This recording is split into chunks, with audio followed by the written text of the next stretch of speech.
అంటే రాజకీయాలు ఎంత అసహ్యంగా ఎంత నీచంగా మారిపోతాయంటే, ఒకప్పుడు జగన్మోహన్ రెడ్డి గారు తెలంగాణకి వెళ్తే తెలంగాణ నాయకులు ఇక్కడ అడుగు పెట్టనివ్వన్న వ్యక్తులు ఈ రోజున వచ్చి తెలంగాణకి మేము సపోర్ట్ ఇక్కడ జగన్మోహన్ రెడ్డి గారికి సపోర్ట్ చేస్తామంటే ఎంత మారిపోతాయో చూడండి ఒక్క ఎలక్షన్లో 5 సంవత్సరాల్లో.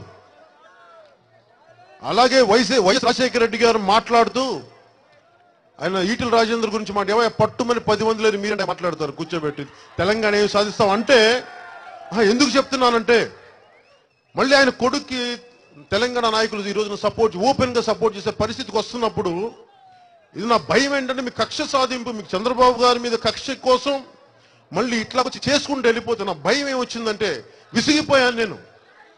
ఈ వ్యవస్థను వాడుకొని మన అభివృద్ధికి దూరం పెట్టేస్తే ఇది నా భయం వేస్తా ఉంటుంది.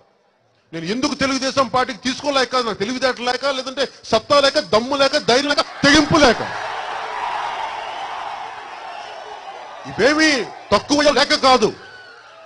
ఎవరు పార్టీ పెట్టినప్పుడు మీరు చూడండి, చంద్రబాబు గారు ఎప్పుడు ఒక వెన్నుపోటు పెడిచి వచ్చారంటారు, మామగారిని వెన్నుపోటు పెడిచి వచ్చారంటారు.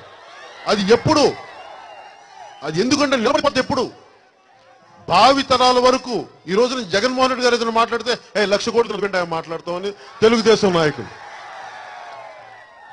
నాయకులు వీళ్ళు మీరు కూర్చోబెట్టి మీరు 1,50,000 కోట్లు తిన్నారని చెప్పి ఇలా మాట్లాడితే, అవినీతి పునాదుల మీద లేదంటే వెన్నుపోటు రాజకీయాల మీద మీరు పునాదుల మీద పార్టీలు పెడితే మనం ఎప్పటికీ అది వెంటనే ఉంటుందో తప్పు. నేను ఎలా మాట్లాడాలి, నేను మాటలతో చెప్తే కుదరదు, చేతలతో చెప్పాలి. చాలా ప్రతికూల పరిస్థితుల్లో ఒక మాట మాట్లాడితే యూపీఏ కేంద్ర ప్రభుత్వానికి కోపం వచ్చే పరిస్థితులు, నేను సత్యం మాట్లాడితే తెలంగాణ నాయకులు కోపం వచ్చే పరిస్థితులు, అప్పటికి ఇలాంటి నా ఫామ్ హౌస్ ఉంటే నా మీద అప్పటికే దాడి చేసిన పరిస్థితులు. అన్నిటి మధ్యలో నేను పార్టీ ఎందుకు పెట్టానంటే, ఇందులో తెలంగాణ నాయకులకి కానీ ఆంధ్ర ప్రాంత నాయకులు కానీ ఒకటే చెప్తున్నా, ప్రజల ఎక్కడ పాత్ర లేదు.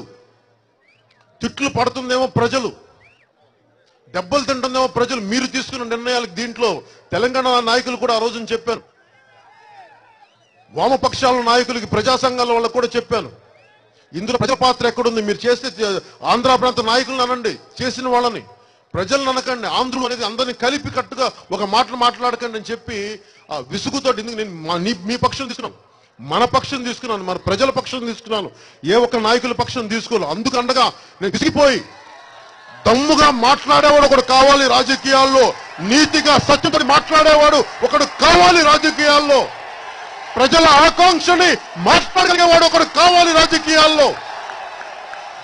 ఒక మాట మాట్లాడితే నా ఆస్తి పోతామో, ఒక మాట మాట్లాడితే నా ఇల్లుని ధ్వంసం చేస్తారేమో. విసిగిపోయాము తప్పుడు రాజకీయాలు చూసి చూసి చూసి. ఎంతకాలం మీరు తీసుకున్న నిర్ణయాలకు ఇప్పుడు కూర్చోబెట్టి ఇప్పుడు యువత గొడవలు పెడతారా మీరు? విసిగిపోయాం ఈ మాటలు చూసి. నేను తెలంగాణ యువతకి ఇదే కోపం ఉంది. ఇది ఎప్పుడైనా చూడండి, రాజకీయ నాయకులు వ్యవస్థ మారే సమయం ఉంది. ఎంతసేపు కూర్చొని మీకు 2,000 ఇస్తాం, 1,500 ఇస్తాం అని చెప్పి ఇలాంటి పథకాలతో ముందుకెళ్ళదు. Subscribe to our channel and press the bell icon for the latest updates.